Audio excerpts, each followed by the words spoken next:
थोड़ा सा एक शेर है कि अब मैं बोलूं आप बुलाएंगे। मेरे मिजाज को सूरज से जोड़ता क्यों है, मेरे मिजाज को सूरज से जोड़ता क्यों है, मैं धूप हूं मुझे नाहक निचोड़ता क्यों है, मैं धूप हूं मुझे नाहक निचोड़ता क्यों है। या यही शेर कि औरत हूं मगर सूरते कोहसार खड़ी हूं। कोहसार यानी कि पहाड़ के होते हैं।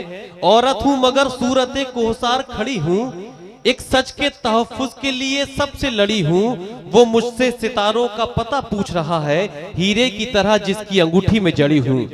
दोस्तों, उस खातून का मैं इस्तकबाल करना चाहता हूं जो दौरे हाजिर में मजलूमों की आवाज बनी हुई है, जो दौरे हाजिर में बेकसों की आवाज बनी हुई है, जो दौरे हाजिर में बेरोजगारों की आवाज बनी हुई है, जो दौरे हाजिर में नौजवानों की आवाज बनी हुई है। और बल्कि पूरे फख्र के साथ, यकीन के साथ ये कह सकता हूं कि आज का दौर वो दौर है कि अगर कोई ऐसे दौर में सच बात कहने की जुर्रत रखता है और कोई खातून ये जुर्रत करती है तो बिल्कुल इसी तरह से है जैसे जलते हुए शोलों पर कदम रख दिया जाए। और इन जलते हुए शोलों पर किसी खातून का अगर कदम साबित रहता है तो असल में वही फनकारा है, वही गुलूकारा है।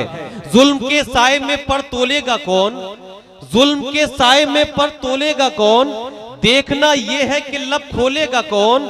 सच बयां करना जरूरी है बहुत, मैं भी चुप बैठी तो फिर बोलेगा कौन। तो आइए जोरदार तालियों से इस्तकबाल कीजिए मोहतरमा नेहा सिंह राठौर साहिबा तशरीफ लाएं और अपने कलाम से नवाजें। ये मुशायरा खूबसूरत है। मैं चाहता हूं आपकी समाअत शबाब पर है, उनकी तबीयत भी अलील थी, हलीम भाई और दीगर हजरात के आप सबकी मोहब्बत में वो यहाँ तशरीफ लाई हैं। तो दोबारा अपनी समाअतों को यकजा करके जोरदार तालियों से इस्तकबाल कीजिए कि वो आपसे गुफ्तगू कर सके। मोहतरमा नेहा सिंह राठौर गाएंगे ना मेरे साथ, बहुत जरूरी है आप लोगों का साथ मेरे लिए, ठीक ना। तो मैं गीत शुरू करती हूँ, बहुत बात नहीं करूंगी, ठीक है। एक बेरोजगारी का गीत सुनाती हूँ, आप लोगों से भी चाहूंगी कि आप लोग भी थोड़ा जगह है ना।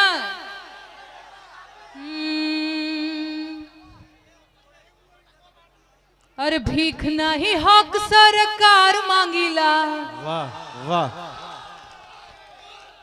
अरे भीख नहीं हक सरकार मांगीला, बेरोजगार बानी साहेब रोजगार मांगीला। वाह वाह वाह वाह।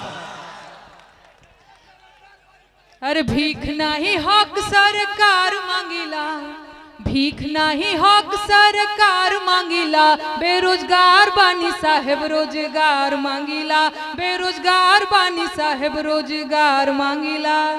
काहे? अरे 2 करोड़ नौकरी देवे के रहे वादा,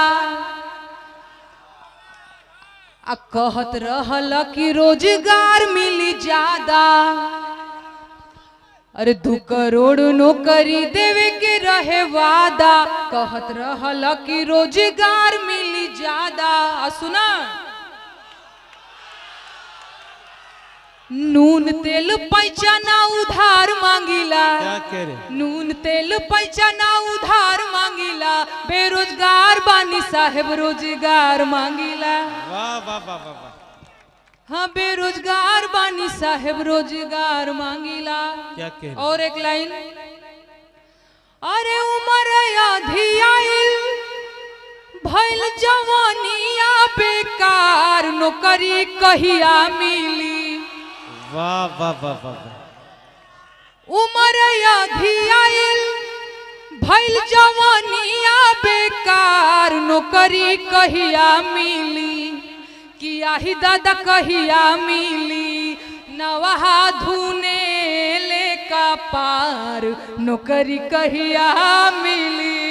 वाह वाह वाह वाह। अरे भीख नहीं हक सरकार मांगीला, ताली बजाएंगे। क्या कह रहे?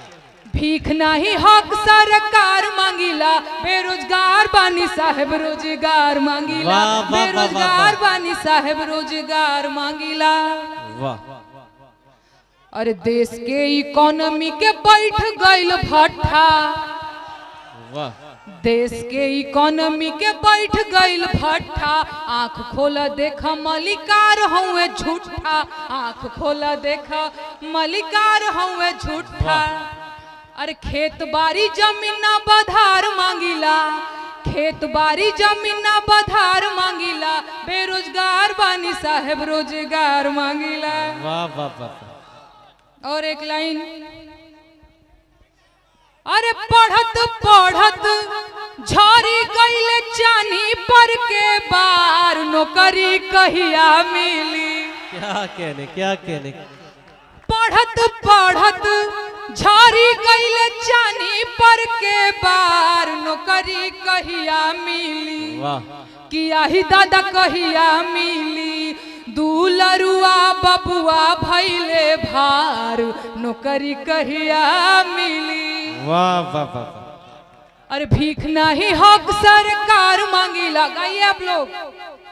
अरे भीख नहीं हक सरकार मांगिला, बेरोजगार बानी साहेब रोजगार मांगिला। ताली बजा के। भीख नहीं हक सरकार मांगिला। अरे भाई थोड़ा डांस वांस भी करिए आप लोग। भीख नहीं हक सरकार मांगिला, बेरोजगार बानी साहेब रोजगार मांगिला, बेरोजगार बानी साहेब रोजगार मांगिला। और एक चीज, हमके हमके हमके चाही ना कुछ और रोजगार चाही, हमके चाही ना कुछ और रोजगार चाही, हमके चाही ना कुछ और। क्या चाहिए?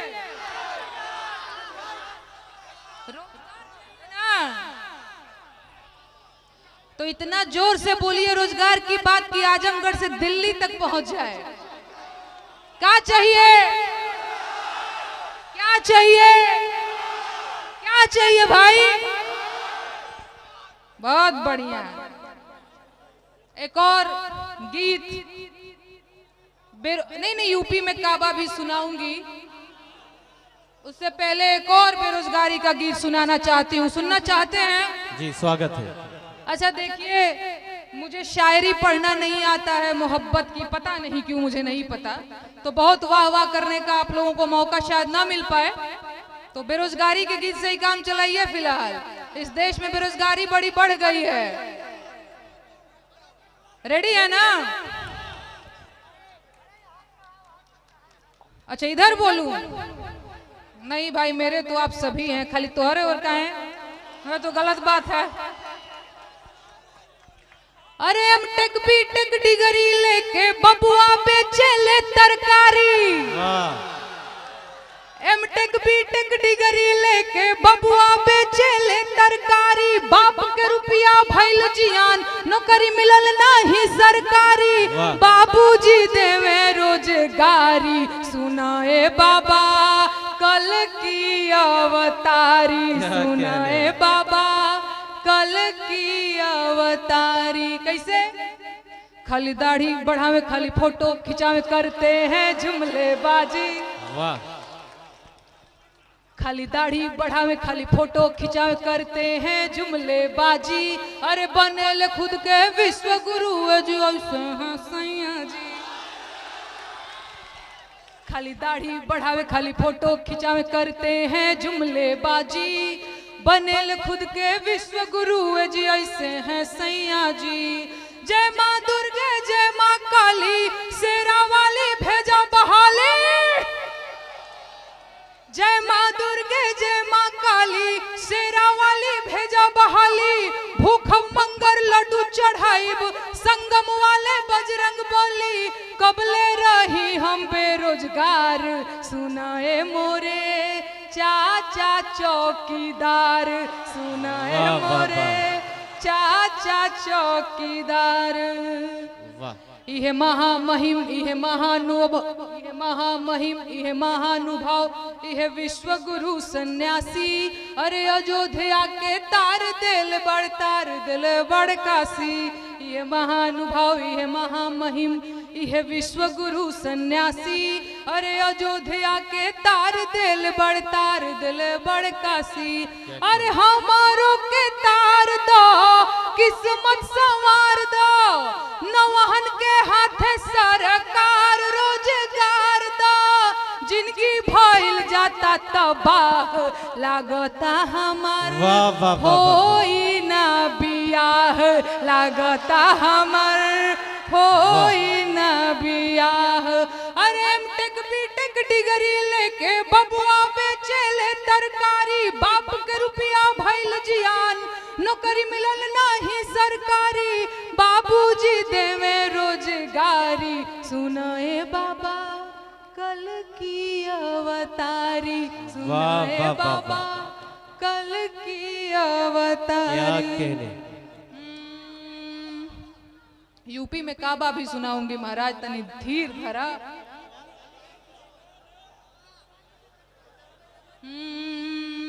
एगो सोहर सुनाई का।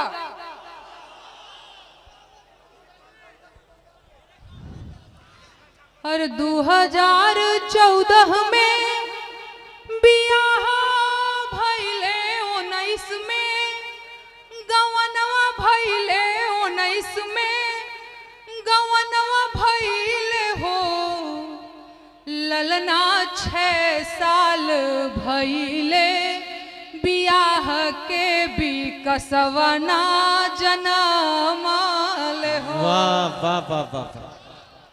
ललना 6 साल बीतले, बियाह के भी कसवाना जनमल हो। बिकसवा काहे नहीं जन्म ले।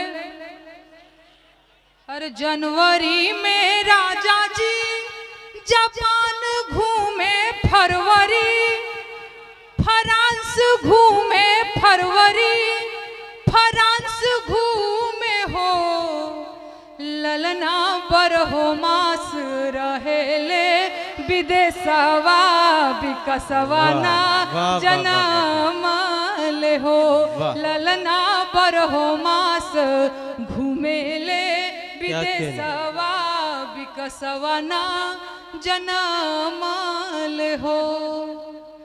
अरे डाग डर देखाइनी बंगाल के बैदा, बिहार के केरला, असम के हो आओ झैती करैनी, उत्तर परदेशवा विकसवना जनमल हो ललना 6 साल भइले, बियाह के विकसवना जनमल हो। वाह। यूपी में काबा। अरे खत्म रोजगार बा, बाबा के दरबार बा, हाथरस के निर्णय जो हथ लड़की के परिवार बा। काबा यूपी में काबा, कोरोना से लाखन मर गईले, लाशन से गंगा भर गईले, कोरोना से लाखन मर गईले, लाशन से गंगा भर गईले, टिकठिया कफन नोचत कुकुर बिलार बा। ए बाबा काबा यूपी में काबा। और मंत्री के बेटवा बड़ी रंगदार बा, मंत्री के बेटवा बड़ी रंगदार बा, किसानन के छाती पे रंगत मोटर कार बा। ए चौकीदार बोला के जिम्मेदार बा। अरे काबा यूपी में काबा, राम राज के झांकी बा, काशी मथुरा बाकी बा, राम राज के झांकी बा, काशी मथुरा बाकी बा, गोरखपुर में खून से रंगल गोतल पूरा खाकी बा। अरे काबा यूपी में काबा, जिंदगी झंड बा फिर भी घमंड बा। चलिए अब मुझे इजाजत दीजिए, मुझे लखनऊ जाना है। अभी अब बड़ा इंतजार नेहा सिंह साहिबा इन्होंने किया है आपका, तभी ये थोड़ा सा कुछ और सुनना चाहते हैं। अभी इनकी तृष्णा मुकम्मल नहीं हुई। अपनी जगह पर बैठे दोस्तों।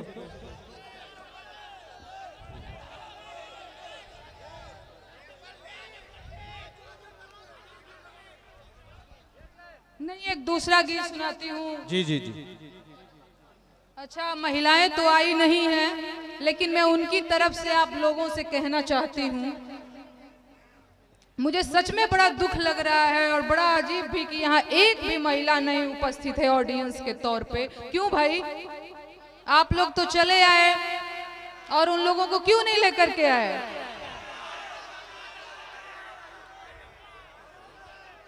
ये आजमगढ़ है तो क्या यहाँ पे महिलाएं बाहर नहीं आती हैं? चलिए कोई बात नहीं, अभी आप लोगों से कोई जीत नहीं सकता है। एगो मेहरारू अपना मर्द से कहत बिया कि ए जी हमहू प्रधानी लड़ल चाहत बानी जी। क्या कहती है इस गीत के बाद मैं विदा ले लूंगी आप लोगों से, आप लोग भी। हाँ जी, अच्छा इस गीत के बाद और, अच्छा ठीक है। अरे गहना बेचदा, गुड़िया बेचदा, हरवा बेचदा, चूड़िया बेचदा, खेतवा धैदा, रेहन बलम परधानी लड़ब, पिया हो परधाइन बनब। गहना बेचदा, गुड़िया बेचदा, हरवा बेचदा, चूड़िया बेचदा, खेतवा धैदा, रेहन बलम परधानी लड़ब, पिया हो परधाइन बनब। और मन में भाव का बा, अरे जितला के बाद हमारे बैंकवा के खाता चरचराई हो, आई गौवा जवार चाहे केतनो खिसियाई कचकचाई हो, भाव न देह भाव काल में रहब, भाव न देह भाव काल में रहब, सिल्क सड़िया पहन बलम परधानी लड़ब, पिया हो परधाइन बनब। और मन में का भाव बा, मन का चोर, अरे ईटा के दीवाल पे पुट्टी पलस्तर हो आई हो, ओकरा ऊपर चूना पेंट रंगाई पुताई लकलकाई हो, ए मोर बलमुए हो करे जा, ए मोर बलमुए हो करे जा, बदली रहन सहन बलम परधानी लड़ब, पिया हो परधानी। तकवीम आज़मी साहब ये इस्तकबाल फरमाते हुए जी जी। और एक लाइन इरशाद, अरे दुबर पातर दहिया हमार, देखी हो कुछ दीने में मोटाई हो, अरे थरिया में मुर्गा भात निकहन के सैया सर पोटाई हो, अरे बैठी बोलेरो परधाइन कहाइब, बैठी बोलेरो परधाइन कहाइब, जुड़ाई हमार जहन बलम परधानी लड़ब। वाह वाह वाह वाह, जिंदाबाद जिंदाबाद। कन्वीनर मुशायरा अकलैन खान साहिब। गहना बेचदा, गुड़िया बेचदा, हरवा बेचदा, चूड़िया बेचदा, खेतवा धैदा, रेहन बलम परधानी। वाह वाह वाह वाह वाह वाह वाह वाह। एक और गीत सुनाती हूँ। हाँ,